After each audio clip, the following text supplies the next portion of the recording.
ہر قسم کی حمد و ثنا، تعریف، کبریائی، بزرگی، بڑائی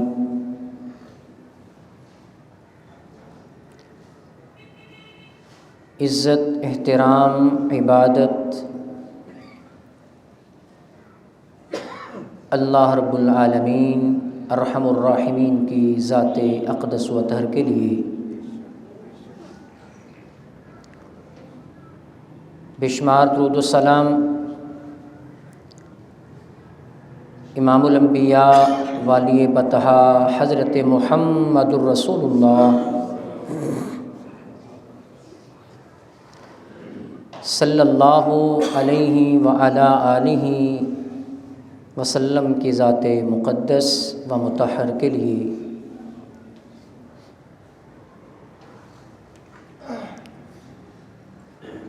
قابل صد احترام سامعین کرام، ذی وقار، احباب گرامی قدر،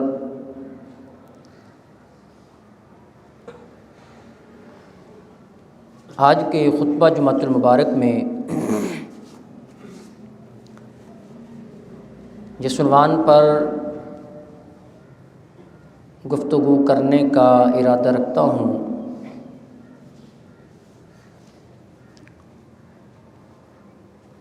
عصر حاضر کے اعتبار سے وہ بڑا ہی اہمیت کا حامل بھی ہے اور ہماری بہت زیادہ ضرورت بھی ہے کہ اختلاف اپنی جگہ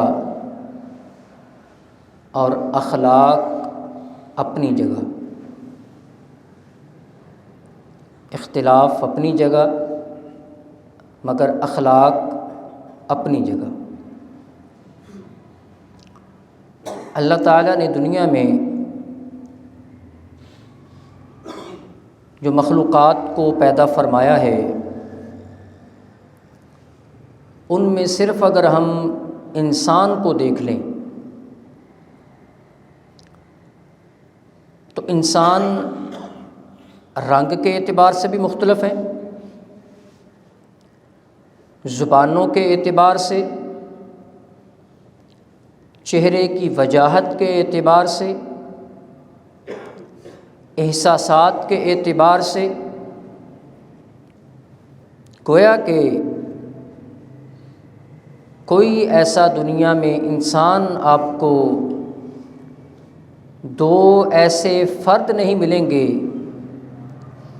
جو مکمل طور پر 100% ہر اعتبار سے ایک جیسے ہوں۔ کسی نہ کسی انداز میں کوئی نہ کوئی چیز کا، قد کا، رنگ کا، احساسات کا، آواز کا، زبان کا آپ کو ایک کم از کم فرق ضرور نظر آ جائے گا۔ جس طرح یہ چیزیں مختلف، اسی طرح انسان کی سوچ کا جو زاویہ اور سوچنے کا انداز، سوچنے کا پیمانہ، اس کے اندر بھی اختلاف پیدا ہو سکتا ہے۔ اختلاف پیدا ہو جانا یہ بڑی بات نہیں ہے، لیکن اختلاف کو لے کر ذاتی دشمنی، مفاد پرستی اور دوسروں پر کیچڑ اچھالنا جب اس حد تک پہنچتا ہے تو پھر وہ اختلاف فساد اور فتنہ کی شکل اختیار کر لیتا ہے۔ کچھ حد تک بعض چیزوں میں اختلاف کرنا پسندیدہ ہے، محبوب ہے، محمود ہے، جائز ہے۔ جب آپ اچھی چیز کو حاصل کرنے کے لیے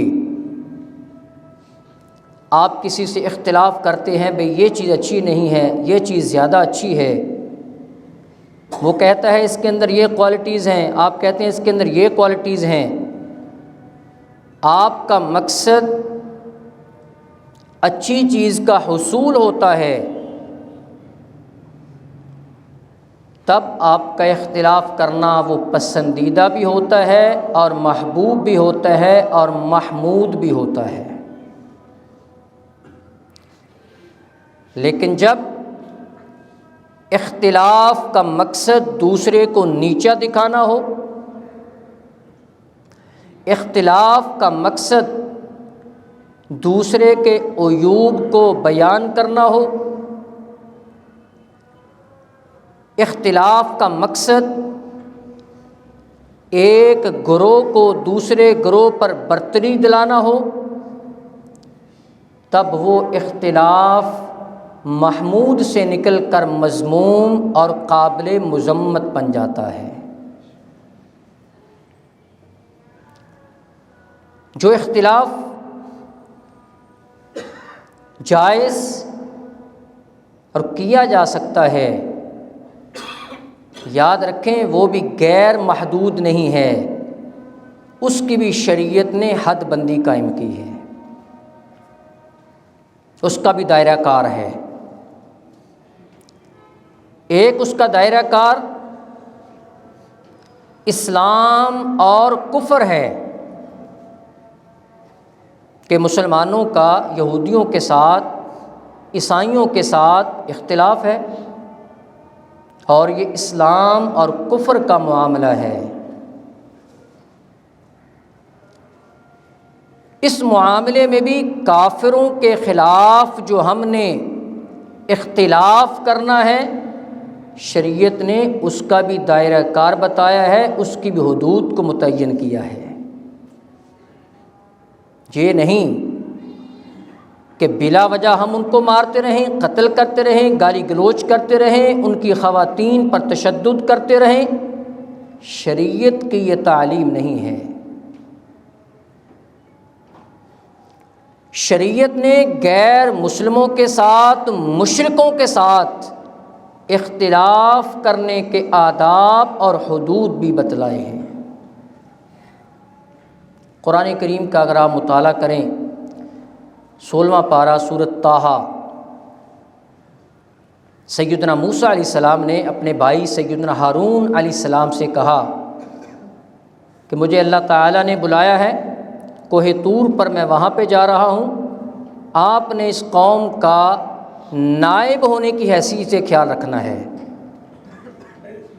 ہارون علیہ السلام قوم میں موجود ہیں، قوم نے دیکھا کہ موسیٰ علیہ السلام موجود نہیں ہیں، موسیٰ علیہ السلام کا ایک اپنا روب، اللہ تعالیٰ نے ان کو عزت اور قوم کے اندر مقام اور حیثیت عطا کی تھی۔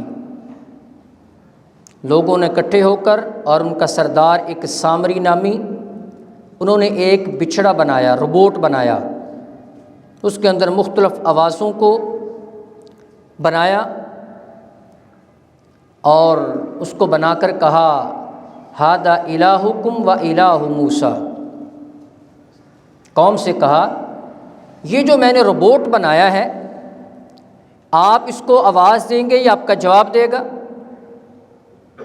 یہ حرکت بھی کرتا ہے، اس سے آوازیں بھی آتی ہیں، لہٰذا یہ ھذا الہکم، یہ تمہارا معبود ہے، و الہ موسیٰ، یہی موسیٰ علیہ السلام کا معبود ہے، نعوذ باللہ۔ یہ اس سامری نے کہا۔ ہارون علیہ السلام نے سن کر کہا کہ نہیں، فتن تم بھی، یہ تمہارے لیے آزمائش ہے، اس آزمائش کے اندر مبتلا نہ ہونا، اس کو معبود نہ مان لینا۔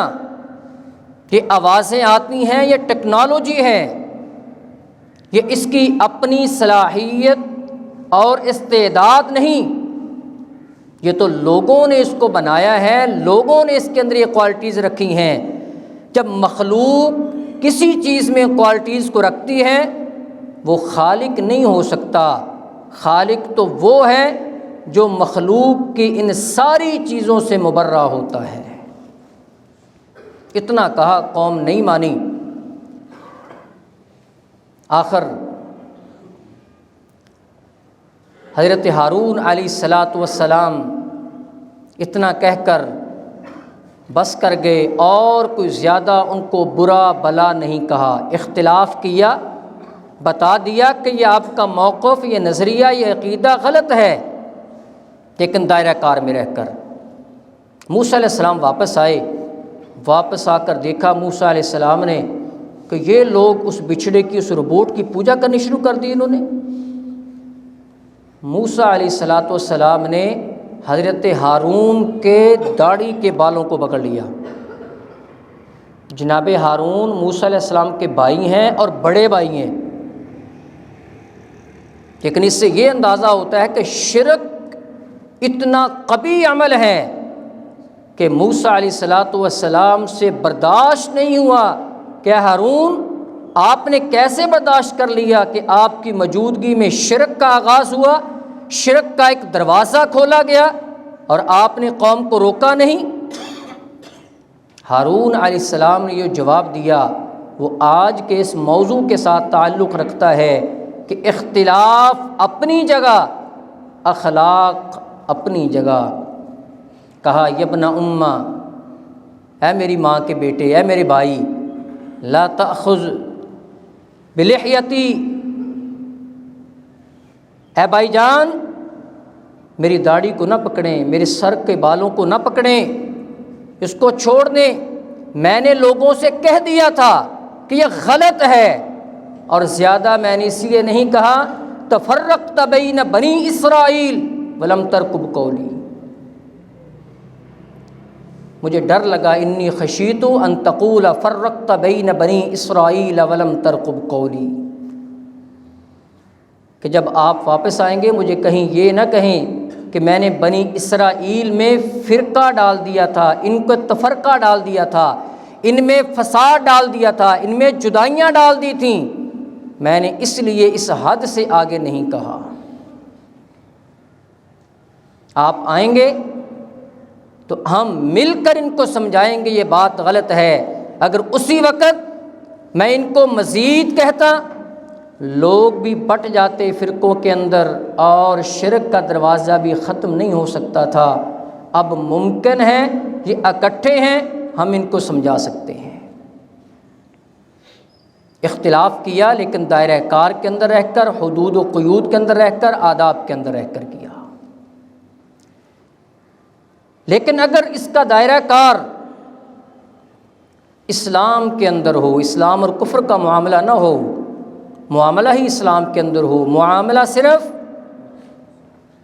اولا اور غیر اولا کا ہو، ایک زیادہ چیز اچھی ہے، ایک کم اچھی ہے، ایک اعلیٰ ہے، ایک ادنیٰ ہے، ایک مستحب ہے، ایک جائز ہے، تو ایسی چیزوں میں اختلاف کیا جا سکتا ہے، ممکن ہے، لیکن اس اختلاف کو بھی اخلاق کے دائرہ کار کے اندر رکھا جائے۔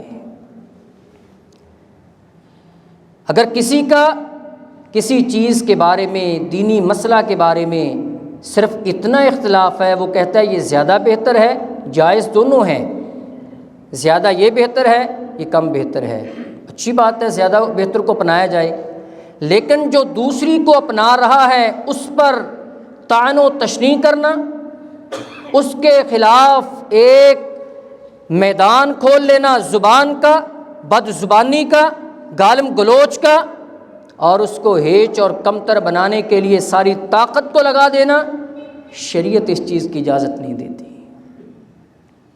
حضرت امام شافعی رحمۃ اللہ علیہ، تمام احباب ان سے واقف ہیں، اور امام مالک رحمۃ اللہ علیہ، امام مالک استاد ہیں، امام شافعی رحمۃ اللہ علیہ یہ شاگرد ہیں امام مالک رحمۃ اللہ علیہ کے۔ ابھی تقریباً 15 سال کے قریب عمر تھی امام شافعی رحمۃ اللہ علیہ کی۔ امام مالک رحمۃ اللہ علیہ کے پاس ایک آدمی آیا اور آ کر سوال کیا کہ میں نے بلبل خریدی ہے، بلبل پرندہ میں نے اس کو خریدا ہے، اور جب میں نے خریدا میں نے اس کو بتایا تھا مجھے وہ بلبل چاہیے جو بلبل مسلسل چہچہاتی رہے، جس کی آوازیں آتی رہیں، وہ مجھے بلبل دیں اور آپ مجھے پیسے بتائیں، اتنے پیسے میں آپ کو دوں گا۔ اس نے مجھے بلبل دے دی اور میں نے اس کو پیسے دے دیے، لیکن میں گھر میں لے کر آیا ہوں، وہ گھر میں کبھی چہچہاتی ہے اور کبھی خاموش ہو جاتی ہے، کبھی چہچہاتی ہے کبھی خاموش ہو جاتی ہے۔ خریدی اس شرط پر تھی کہ وہ مسلسل چہچہاتی رہے گی، کیا واپس کرنا جائز ہے؟ امام مالک سے سوال کیا۔ امام مالک رحمۃ اللہ علیہ نے کہا واپس کی جا سکتی ہے، کیونکہ جو شرط تھی کہ وہ چہچہاتی رہے گی، وہ چہچہاتی نہیں ہے، آواز نہیں آتی اس کی مسلسل، تو واپس کرنا آپ کا حق ہے، واپس کر سکتے ہیں۔ شاگرد نے، سوال کرنے والے نے جواب لیا، باہر چلا گیا۔ باہر اس کی ملاقات امام شافعی رحمۃ اللہ علیہ سے ہو گئی۔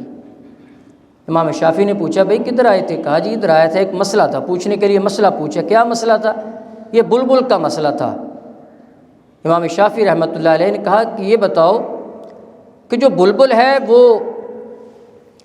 24 گھنٹے ہیں، 24 گھنٹوں میں 12 گھنٹے سے زیادہ چہچہاتی ہے یا 12 گھنٹے سے زیادہ وہ خاموش رہتی ہے؟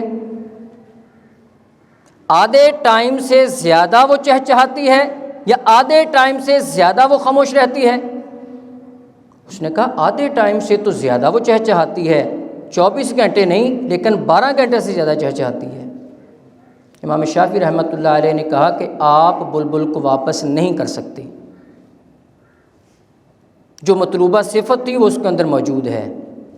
وہ آدمی پھر امام مالک کے پاس آ گیا، آ کر کہا جی آپ نے یہ جواب دیا ہے کہ اس کو واپس کیا جا سکتا ہے۔ باہر امام شافعی تھے، انہوں نے کہا واپس نہیں کیا جا سکتا۔ کہا بلا کر لاؤ، کس نے کہا یہ واپس نہیں کیا جا سکتا؟ امام شافعی کو لے گئی امام مالک رحمۃ اللہ علیہ کے پاس، کہا کیسے؟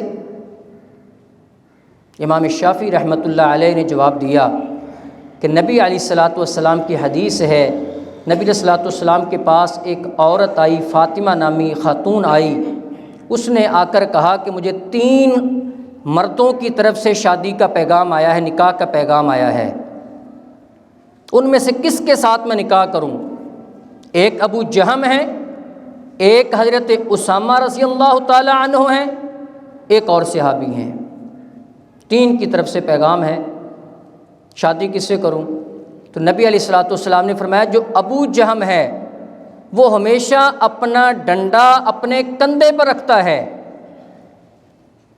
محاورہ ہے کہ جو سفر میں رہتا ہے اس کو کہا جاتا ہے کہ ڈنڈا اپنے کندھے پہ رکھنا، عربی زبان میں۔ وہ تو سفر پہ رہتا ہے، اس کے ساتھ نکاح نہ کرو، وہ گھر میں نہیں رہے گا، وہ تو سفر پہ رہے گا۔ امام مالک نے کہا کہ اس سے آپ نے کیسے استدلال کر لیا؟ کہا نبی علیہ السلام نے یہ فرمایا کہ وہ اپنا ڈنڈا عصا کندھے پہ رکھتا ہے، جبکہ وہ آدمی سفر بھی کرتا تھا اور سفر نہیں بھی کرتا تھا، اس کی زندگی کا زیادہ وقت سفر میں گزرتا تھا۔ آپ نے اکثریت کو دیکھ کر، زیادہ کو دیکھ کر، نصف سے زیادہ کو دیکھ کر، آدھے سے زیادہ کو دیکھ کر، ہاف سے زیادہ کو دیکھ کر آپ نے اس کے بارے میں کہا تھا یہ تو سفر پہ رہتا ہے۔ اس لیے بلبل بھی آدھے سے زیادہ چہچہاتی ہے، گویا کہ اس کے اندر وہ صفت موجود ہے کہ یہ چہچہاتی ہے، اس لیے اسے واپس نہیں کیا جا سکتا۔ امام مالک رحمۃ اللہ علیہ نے کہا بالکل بات آپ کی درست ہے۔ امام مالک نے نہ تو امام شافعی کے خلاف کو اس طرح کی بات کی کہ آپ نے یہ کیوں کیا، نہ امام شافعی رحمۃ اللہ علیہ نے امام مالک کے خلاف کو اس طرح کی بات کی۔ لیکن اگر امام شافعی کو ماننے والے، امام مالک کو ماننے والے ایک دوسرے کے خلاف وہ اگر طعن و تشنیع کے دروازوں کو کھول لیں اور کہیں کہ میں امام شافعی کو بہت ماننے والا ہوں، میں امام ابو حنیفہ کو بہت ماننے والا ہوں، میں امام مالک کو بہت ماننے والا ہوں، یہ اس کی غلط فہمی ہے۔ یہ گویا کہ وہ اختلاف کر رہا ہے اپنی ذات کا غصہ نکالنے کے لیے اور اپنے آپ کا رعب دوسروں پر ڈالنے کے لیے وہ اختلاف کر رہا ہے، وہ حق تک رسائی حاصل کرنے کے لیے اختلاف نہیں کر رہا۔ اختلاف دائرہ کار کے اندر رہ کر، آداب کے اندر رہ کر، حدود کے اندر رہ کر، کیونکہ اختلاف اپنی جگہ پہ کریں مگر اخلاق اپنی جگہ پہ۔ اسی طرح سیاسی معاملات کے اندر ہم بہت ہی زیادہ اخلاقی گراوٹ کا شکار ہو چکے ہیں۔ مجموعی اعتبار سے اگر دیکھا جائے تو نظر نہیں آتا کہ کوئی انسان بھی ہو، کسی بھی پارٹی کے ساتھ تعلق رکھنے والا ہو، اخلاق جو اسلام نے بتلایا، جو نبی علیہ الصلوۃ والسلام نے فرمایا کہ انما بعثت لاتمم مکارم الاخلاق، میری بعثت، میرا رسول بننا وہ اس لیے ہے کہ میں اچھے اخلاق کو پروان چڑھاؤں۔ لیکن سیاسی معاملات کے اندر آ کر ہم ذاتیات پر آ جاتے ہیں اور اختلاف کرتے کرتے ہم اخلاقیات کے دائرہ کار سے باہر نکل جاتے ہیں۔ یاد رکھیے، اختلاف فرض نہیں ہے، جائز ہے۔ ضروری نہیں ہے کہ آپ نے ہر آدمی کے ساتھ اختلاف کرنا ہی کرنا ہے، ہر بات کے ساتھ اختلاف کرنا ہی کرنا ہے، ہر پارٹی کے ساتھ آپ نے اختلاف کرنا ہی کرنا ہے۔ کر سکتے ہیں، جائز ہے، آپ کے پاس دلائل ہیں، آپ کہتے ہیں وہ اچھا ہے، اختلاف کریں، جائز ہے۔ لیکن اخلاق 24 گھنٹے فرض ہے۔ اختلاف جائز ہے، اخلاق جائز نہیں، فرض ہے مسلمان پر، انسان پر 24 گھنٹے فرض ہے۔ اختلاف بھی کرنا ہے، اخلاق کے دائرہ کار کے اندر رہ کر کیا جائے۔ اختلاف میں آ کر، اخلاق کے دائرہ کار سے نکل کر کسی آدمی کی محبت میں غلوف کی حد تک پہنچ جانا یا اس سے نفرت کرتے ہوئے غلوف کی حد تک پہنچ جانا، یہ بالکل ہی قبیح عمل ہے۔ یہ مسلمانوں کو جو اخلاق کی تعلیم دی گئی ہے، یہ اس کے بالکل خلاف ہے۔ کسی انسان کی محبت یا نفرت میں آ کر غلوف کی حد تک پہنچ جانا اور گالم گلوچ کرنا اور بد زبانی کرنا، یہ تو مسلمان کا شیوہ ہی نہیں ہے۔ مسلمان کا شیوہ کیا ہے؟ نبی علیہ السلام نے فرمایا لیس المؤمن بالطعان ولا اللعان ولا الفاحش ولا البذیء، مومن کسی کو طعنہ دینے والا نہیں ہوتا، مومن لعنتیں کرنے والا نہیں ہوتا کہ دوسروں اس پہ لعنت، اس پہ لعنت، اس پہ لعنت۔ کس نے اختیار دیا آپ کو لعنت کرنے کا؟ یہ تو اختیار رب تعالیٰ کا ہے۔ لعنت کا مطلب ہے رحمت سے دور کرنا۔ ہم کسی کو اللہ کی رحمت سے کیسے دور کر سکتے ہیں؟ ہمارا اور میرا کیا اختیار ہے؟ یہ تو اللہ کا اختیار ہے کہ اللہ جس کو چاہے اپنی رحمت کے سائے آفکن میں جگہ دے دے اور جسے چاہے اپنی رحمت سے نکال دے، یہ تو اللہ کا اختیار ہے۔ مومن طعنہ زنی کرنے والا نہیں ہوتا، مومن کسی پر لعنت کرنے والا نہیں ہوتا، ولا الفاحش ولا البذیء، مومن گالم گلوچ کرنے والا نہیں ہوتا اور بیہودہ گفتگو کرنے والا نہیں ہوتا۔ یہ مسلمان اور مومن کی صفت ہے کہ وہ غصے کے اندر ہو یا عام رویے کے اندر ہو، دونوں اعتبار سے اس کا حق بنتا ہے کہ زبان کا استعمال دائرہ کار کے اندر رہ کر کرے۔ عموماً ہم کہتے ہیں، کوئی بات کرنے لگے تو کہتے ہیں کہ دیواروں کے بھی کان ہوتے ہیں، حالانکہ دیوار کے تو کان نہیں ہوتے، ایک محاورہ ہے دیواروں کو بھی، لیکن اس پر ہمیں اتنا یقین ہوتا ہے، اس محاورے پر جس کا 100% پتہ ہے، حقیقت ہے کہ دیوار کے کان نہیں ہوتے، محاورہ ہے، اس کے باوجود کوئی بات کرنے لگے، اگر کوئی کہہ دے دیوار کے کان ہوتے ہیں تو ہم دائیں بائیں دیکھتے ہیں، یار واقعی کچھ سن ہی نہ رہا ہو۔ لیکن دیوار کے کان ہوں یا نہ ہوں، یاد رکھیں فرشتوں کے پاس قلم موجود ہے جو ہماری زبان سے نکلنے والے سارے الفاظ کو لکھ رہے ہوتے ہیں۔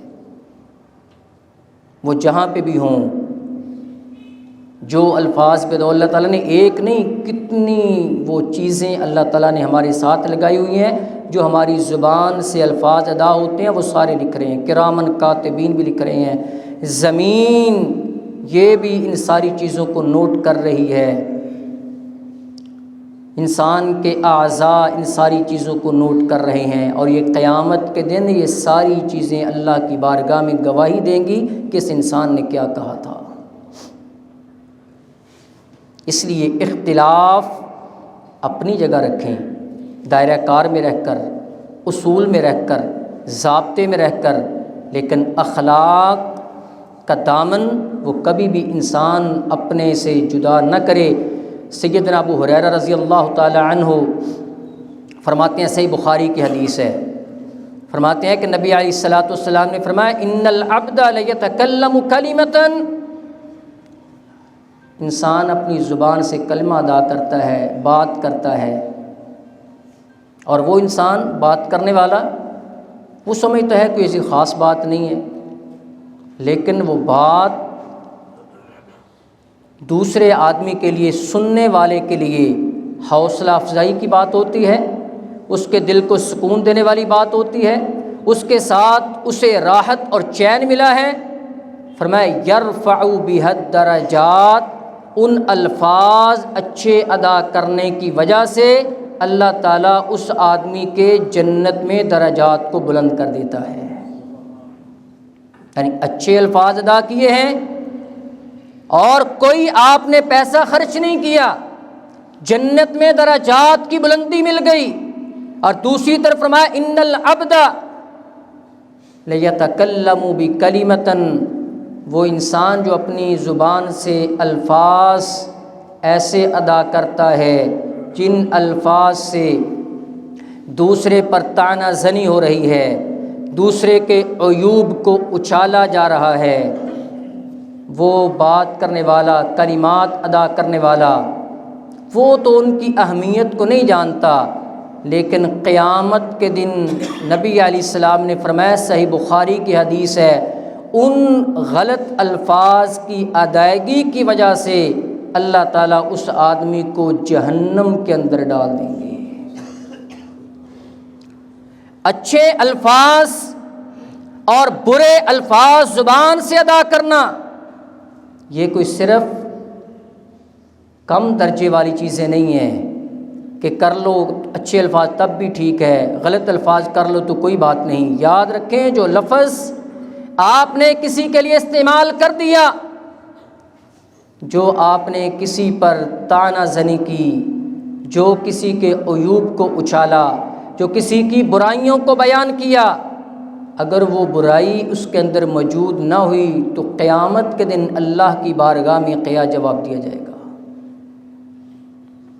اس لیے اختلاف دینی مسائل کے بارے میں ہو، معاملات کے متعلق ہو، رشتہ داری کے معاملے میں ہو یا سیاست کے معاملے میں ہو، اخلاق کے دامن کو کبھی بھی اپنے سے جدا نہیں کرنا چاہیے۔ ایک اور سنن نبی داؤد کے اندر حدیث آتی ہے، اس حدیث کو بیان کرنے والے بھی سیدنا ابو ہریرہ رضی اللہ تعالی عنہ ہیں۔ حضرت ابو ہریرہ رضی اللہ تعالی عنہ بیان فرماتے ہیں کہ نبی علیہ الصلوۃ والسلام نے فرمایا، حضرت ابو ہریرہ رضی اللہ تعالی عنہ بیان فرماتے ہیں کہ نبی علیہ الصلوۃ والسلام نے فرمایا سباب المسلم فسوق وقتالہ کفر، کہ مسلمان کو گالی دینا یہ گناہ ہے، اور یہ وہ گناہ ہے جو انسان کے نامہ اعمال میں لکھا جاتا ہے۔ اب آپ تصور کریں کہ کتنے وہ لوگ ہیں جو تھوڑی سی چپکلش یا اختلاف میں آ کر دوسرے کو گالیاں دینا شروع ہو جاتے ہیں، اور بےہودگی اور بے حیائی کی نوبت یہاں تک آتی ہے کہ صرف ہم ان مردوں کو نہیں بلکہ گھر میں بیٹھی ہوئی خواتین کے بارے میں بھی نازیبا الفاظ ادا کرنا شروع کر دیتے ہیں، اور بسا اوقات معاملہ یہاں تک چلا جاتا ہے کہ دوسرے کے بارے میں الفاظ جو ہم ادا کر رہے ہیں، اختلاف کر رہے ہیں، دوسروں کے عیوب کو جو بیان کر رہے ہیں، وہ عیب اس کے اندر ہوتے ہی نہیں ہیں۔ جو عیب اس کے اندر ہے ہی نہیں، ہم وہ اس کے عیوب خود اپنی طرف سے بنا کر وہ عیوب لوگوں کے سامنے بیان کر رہے ہوتے ہیں، اور خود ہم اس پہ فتویٰ لگا رہے ہوتے ہیں، یہ تو ایسا ہے، یہ تو ایسا ہے، یہ تو ایسا ہے۔ اس نے یہ کہا، اس کے کہنے کا یہ مقصد تھا۔ بھئی آپ کو کیسے پتہ چلا کہ اس کا یہ مقصد تھا؟ یہ تو اللہ کی صفت ہے کہ کسی کے مقصد کو جاننا، دل کی بات۔ علیم بذات الصدور، میں نہیں، انسان نہیں، وہ تو خالق ہے۔ اللہ علیم بذات الصدور، سینوں کے بھیدوں کو جاننے والا۔ کسی کے دل کے ارادے کو خود الفاظ دے کر کہنا، وہ یہ کہنا چاہتا تھا، اس لیے اس پہ یہ فتویٰ لگا دو۔ نبی علیہ الصلوۃ والسلام نے اس صحابی کو کیا فرمایا تھا؟ مشہور حدیث ہے، جس نے کلمہ پڑھ لیا تھا لیکن اس کو قتل کر دیا گیا۔ نبی علیہ الصلوۃ والسلام نے فرمایا قیامت کے دن کیا جواب دے گا؟ کہا جی زبان سے اوپر سے کلمہ پڑھا تھا۔ فرمایا حل شققت قلبہ، کیا تو نے اس کے دل کو پھاڑ کر دیکھا تھا؟ زبان سے پڑھا، اوپر سے پڑھا، دل سے پڑھا؟ ہم کسی کے بارے میں خود رپورٹ لے کر اس کا حساب و کتاب شروع کر دیتے ہیں۔ اچھا اس نے یہ کہا ہے، اس کا مقصد یہ ہوگا، لہٰذا اس پر یہ فتویٰ ہے، وہ ایسا ہے، وہ ایسا، وہ ایسا ہے۔